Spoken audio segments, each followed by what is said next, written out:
Então, presta atenção. Anos atrás eu escrevi um artigo dizendo o seguinte, dizendo que os partidos de movimentos de esquerda tinham conquistado o monopólio absoluto da política no Brasil. Só eles podem fazer política. Por quê? Os demais partidos que ainda subsistem, eles só entram em atuação na época das eleições. Quer dizer, eles têm alguns eleitores, mas eles não têm militância. Eles não têm gente para botar na rua, para fazer pressão, você está entendendo? Para gritar, tá certo? Para fazer exigências, reivindicações, não tem ninguém. Quer dizer, quantos militantes tem o PSDB? Zero. Quantos militantes tem o Demo? Zero. Tá certo? Tem um cabo eleitoral, quer dizer, o pessoal que serve para espalhar santinho, para mandar votar no candidato fulano e tal.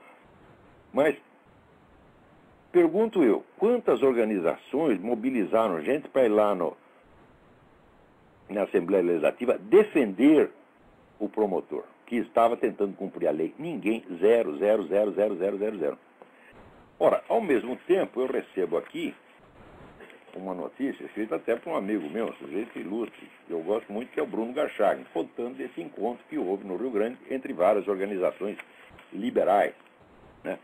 O Ordem Livre, o Instituto de Estudos Empresariais, o Instituto Milênio, o próprio Farol da Democracia participou, etc, etc. E dizendo, uma nota até animadora, dizendo, não, o pessoal agora está consciente de que tem que haver alguma reação, tem que começar a se organizar, tem que começar a colaborar, né?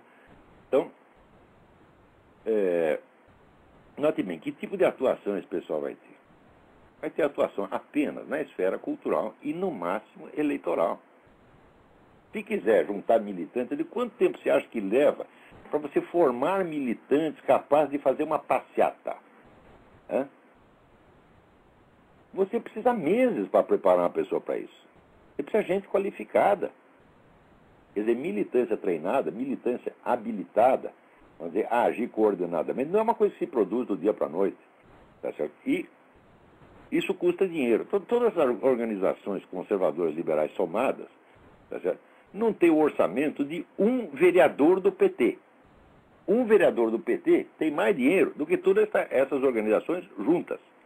Tá certo? Então, agora, eu me lembro que 15 anos atrás, eu já dizia para essa gente, vocês têm que começar a organizar a militância. Uma vez eu dei um exemplo do que precisava fazer, porque o Demo, que então era o PFL, reuniu uma molecada lá no Rio Grande do Sul, que eles estavam afins, vamos dizer, de militar, de ser militantes mesmo, né? E reunir aquela molecada num estádio, e estava lá o Bornhausen fazendo um discurso chato pra caramba, entendendo, para os caras, uma espécie de conferência acadêmica. E eu, que não sou político, e jamais serei, falei, esse pessoal não entende nada de política. A molecada vem aqui, eles querem um comício, eles não querem essa chatice. Né? Então eu falei, eu vou mostrar aqui para você como é que se faz. Né? Daí eu comecei a dar slogans para a molecada gritar. Né? E a molecada gritava. No fim, estavam todos entusiasmados. Mas eu fiz aquilo só por amostra. Claro que não deu nada depois, porque o trabalho não prosseguiu. Né? Agora, ali havia uma semente de uma militância. Tá certo? Mas essa altura, a semente já morreu, já acabou. Não tem mais nada. Tá, né? Então, nesta altura, né, 500 organizações se reúnem para pressionar e tapar a boca de 500 organizações contra um sujeito sozinho. E do lado dos liberais e conservadores, eles ficam o quê? Tem uns que ficam em casa rezando, eu sei. Tem uns, né? Eles acham que estão muito ocupados, estão combatendo espiritualmente o comunismo. Né? Outros, né, de vez em quando, fazem uma conferência, publicam um artiguinho. Eu digo, nenhum deles, nenhuma dessas organizações tem audiência que tem este programa. Este programa aqui, tá certo? No qual, o orçamento zero, tá certo? Esse programa com orçamento zero atinge muito mais gente do que todas essas organizações somadas. Tá certo? Porque tem uma diferença. Eles não sabem fazer as coisas e eu sei. Eu estudei o assunto e eu sei como é que se faz. Eles simplesmente não sabem. O que eles sabem é tratar de assuntos acadêmicos, sobretudo, formular modelos de sociedade. De tudo que eu ouvi desses liberais, 80% é como a sociedade deveria ser assim, assado e tal. Quer dizer, então pensa numa sociedade ideal, uma coisa hipotética.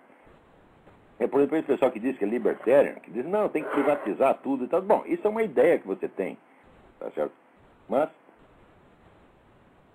concretamente, agora, na situação real que está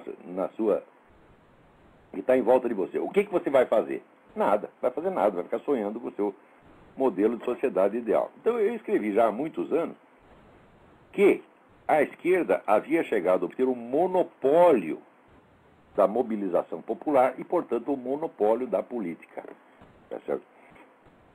E essa turma, vamos dizer, que se diz de direita, ainda está pensando em se unir. Mais de 10 anos atrás, eu lembro que eu estava falando no Fórum da Liberdade, lá no Rio Grande do Sul, e eu, naquela época, como eu estava trabalhando no livro O Exército na História do Brasil, que era um livro da Biblioteca do Exército, eu estava muito em contato com o milico, conhecia muito milico, sabia o que eles sentiam, conhecia os sentimentos deles. E tinha, naturalmente, a maior apreciação por essa gente, porque foi só entre os militares que eu vi realmente algum patriotismo no Brasil. E, por outro lado, havia uma outra iniciativa positiva, que era o Fórum da Liberdade, que era a reunião anual dos liberais lá no Rio Grande do Sul. E eu pensando aqui, é absolutamente necessário que haja um contato, que haja uma aproximação, que haja uma aliança entre os liberais e os militares. E estou eu lá pensando nisso quando aparece o doutor Alguilherme, presidente do Instituto Liberal, e na frente de 2.000 pessoas no Fórum da Liberdade, diz, por que o Brasil precisa de forças armadas? Temos que fechar essa porcaria.